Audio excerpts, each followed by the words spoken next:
In this video I want to introduce you to Lauren and Craig. This couple is traveling around the world since 9 years.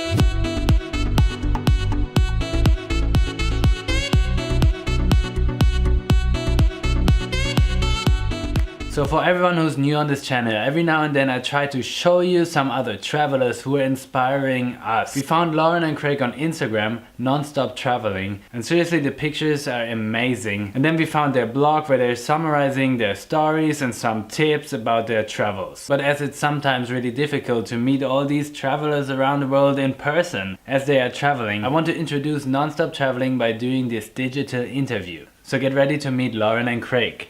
Hi guys. Hello. Hi. So we are Lauren and Craig, and we've been working and travelling around the world for just over 9 years now. Yeah.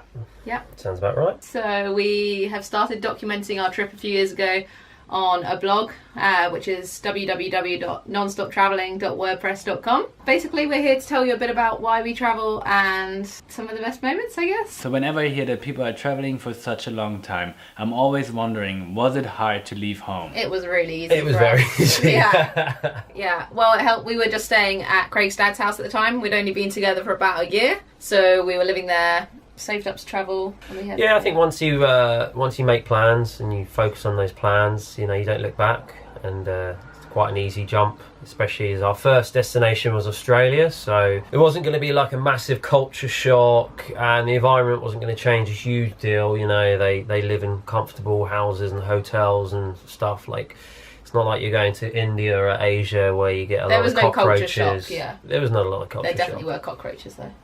So for us, for example, it was easy to leave for 9 months of traveling, but 9 years is a whole different story. And I also always wonder, if you see so many places, if you meet so many people, what was the best experience you had so far? Best experience? Wow, that's a tough one. Yeah. For me, personally, the best experience was in Alaska, which is the last trip we just recently done. And that was experiencing glacial calving.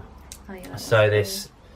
I don't know how high it was, 90 feet. It was as high as a football pitch. As high as a football pitch, glacier just entering the water's edge, and then we'd all just be there in the boat, surrounded by icebergs, and the first person to hear the crack, and then everyone just tries to look at the glacier and seeing where it's cracking, and all of a sudden you'll see this huge football pitch slice of glacier fall into the ocean. It was pretty mesmerising. And you, Lauren? I just love the camper van life on a whole. When the going's good, it's really good. The amazing places with camps, just the simple life when when you can have so much fun and enjoy life without spending money and stay in beautiful places and see wildlife walking past your front door. I think that whole experience is probably one of my favourites as a whole. Nice and specific. And I always hear a lot of really great stories like that when people tell me about their travels. But I'm also always really interested in the biggest adventures or the scariest moments people experience. I quite liked our 9-day hike through the Himalayas in Nepal. I guess that was quite an adventure. Yeah, that was great. We were basically hiking up from around about 500 metres at Pokhara, kind of. All the way up to 6,500 feet, was it? Or 5,500? 5,500 metres. Metres, yeah. Over so a pass. A climb of over 5,000 metres. That's 5 kilometres up over a period of 9 days. And just going through really nice Nepali villages and seeing the local people and the culture and how they live in the mountains. And just seeing, the wonderful mountain ranges around the area. Yeah. And I don't know, some of the highlights have been just wildlife encounters. When it's it's a bit of an adventure because you never know what's going to happen, especially like when we were in India and Nepal and we had to hide from rhinos, we had to run from elephants, we missed a tiger by about 3 seconds, which was really a big shame. Did we? Oh yeah, we did. Yeah. But I think the adventure of wildlife is one of the main highlights and one of the reasons we travel. Never knowing when you're going to see a bear in North America. We had a few scary moments with bears. Even in a camper van, we once had a black bear just stand up on the front bonnet and just look through the front windscreen, and she was less than 1 metre away from us. That was quite scary because my window was all the way down. She could smell our lunch cooking. Yeah, banana and chocolate pancakes, I believe. So I think a really interesting question is, why should people once in a lifetime make an experience like that to travel long term? It's a life changer. Yeah. I know it sounds a bit kind of cliche and everyone comes back and says, oh yeah, it's changed my life, but actually it has changed mine. It's given me a totally different look on life and what's important in the world. And you know, I come back and I look at all my friends and family doing this 9 till 5 work lifestyle and getting on the career ladder, and you know, there's a whole world out there that people don't see ever. You know, they go and take their 1 or 2 weeks holiday to Greece or Italy or whatever. Most people don't even make it to the far area, you know, Central South America for us, for example. So yeah, it's an eye opener. Yeah, I think for us it's I guess why wouldn't you? As far as like, because we've got it just seems like so good when you're on the road. You know, we're on a holiday technically for so long. I couldn't live with just a 9 to 5 job and getting 3 weeks holiday a year. For us it's an impossible thing to think of. It changes your mindset on what's important. Yeah, we've worked about 3.5 to 4 years now in 9 years of travelling. And that's the way it should be. Yeah. It shouldn't be work all the time with a teeny tiny little bit of play at weekends and a week's holiday. That's not what life's about. I haven't really talked about that, but people always ask us, what is the best spot to go to? And I know most of the times there is no answer, but I try to collect the favorite spots of people. So I was wondering, if there was only one place Lauren and Craig could recommend, which place would that be? What would you say? Norway or Alaska. I can't really pick between the two. They're both very similar.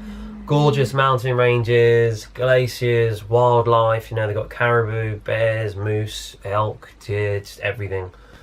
Oh, Philippines. Yeah, Philippines was lovely. I don't think we can pick one place. We have 3 favourites. We have 3 favourites. Yeah, for there's sure. the top 3. Norway, Alaska, the Philippines. You do the survey. And are there any tips everyone should know before they start a big trip? Pack light. Yeah, pack really Plan light. well. Lauren does a lot of the pre-planning, the fore-planning. She researches the route and the seasons. Is it going to be wet season, dry season, a busy tourism season, or the shoulder season? All these factors help you plan your trip, and you know how affordable it's going to be, and you know what kind of weather gear you're going to need. Yeah, and we try to travel off-season or the shoulder seasons because we can get cheaper hotels and things. Also less crowds. Which we like. We live in we've bought and sold 5 camper vans around the world, so that's a really cheap way to travel long term. And the only way to travel. Well, yeah, not the only way, but we love it. We do love that stuff. Yeah, because you've got a hotel in Wales and then you sell it at the end of the trip if all goes well, which it has. We've been quite lucky with all our buy and sells. We've broken even or made a profit on the majority of our campers. So. And just live on a budget. I mean, the better the budget, like the cheaper the budget you're on, the more days you can travel for. It is just a no-brainer for us. The less nights out drinking is the more experiences you can gain. So you can spend a week in Thailand getting absolutely off your face on a beach, which is fine, and a lot of people do go and travel for that reason.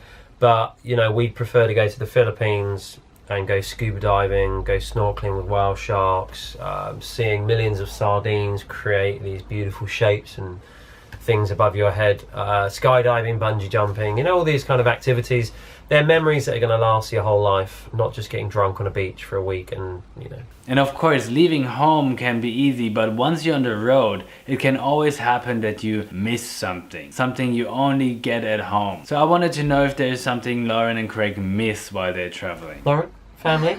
Yeah, family is the biggest thing. Family and friends, and my mum's dog, and good English food. I know quite a few people come to England and think the food's not good, but I guess we've grown up with it and we love it. I would just love a tin of baked beans sometimes when I'm in Asia. That would really make me happy. Really selling the good English food, baked beans on toast. A good bit of cheddar, good cheese. Home cooked food, I think, is maybe what she's trying to come across. Yeah. I love cooking, and in the camper van, you're slightly restricted as to what you can cook. But I like to come home and just fill up the fridge with lots of lovely food and spices and herbs and do some home cooking.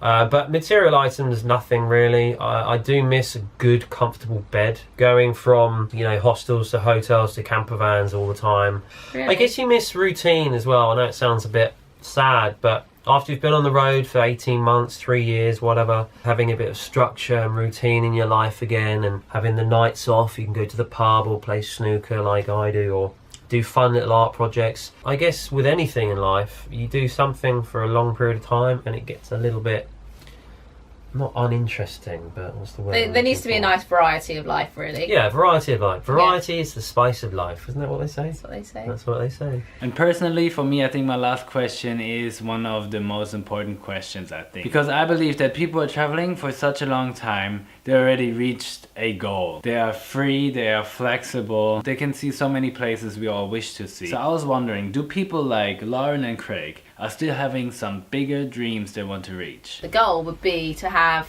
a log cabin by a crystal clear lake, and the cabin is on wheels. So we can take it wherever we want. We can A movable log cabin. It's a log cabin RV, basically. That would be the dream. I think I would prefer to live by the lake and the mountains than by the sea.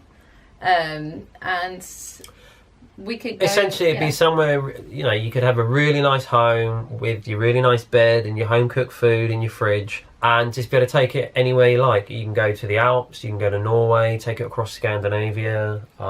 Just a really nice home on wheels. That's the end goal for me, and having, I guess, the financial backing to be able to live that lifestyle forever would be nice. Yeah.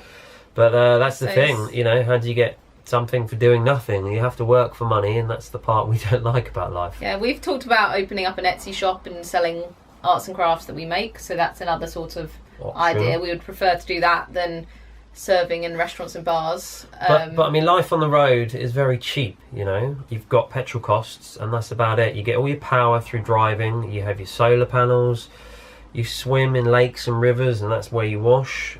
So your only expense is food. And, you know, you can forage and, you know, blueberries and mushrooms and stuff out in the woods if you hunt animals, which she doesn't because she's a vegetarian, but that keeps your cost down. So yeah, life on the road is pretty cheap, really. So I'm really happy Lauren and Craig shared their experience with us. Don't forget to follow them on Instagram and check out their blog nonstoptravelling.wordpress.com. It's worth it to read through their stories, to get inspired for your next trip. Maybe the next time you go on holiday you come back after 9 years. Have you enjoyed listening? Take care. Bye. Anyways, thank you so much for watching. If you want to see more travel tips and videos, subscribe to my channel, HowTube. My name is Lars. Sometimes I see that people are spelling my name wrong, so it's L-A-R-S. And if you have any question, please post a comment. Thank you so much for watching.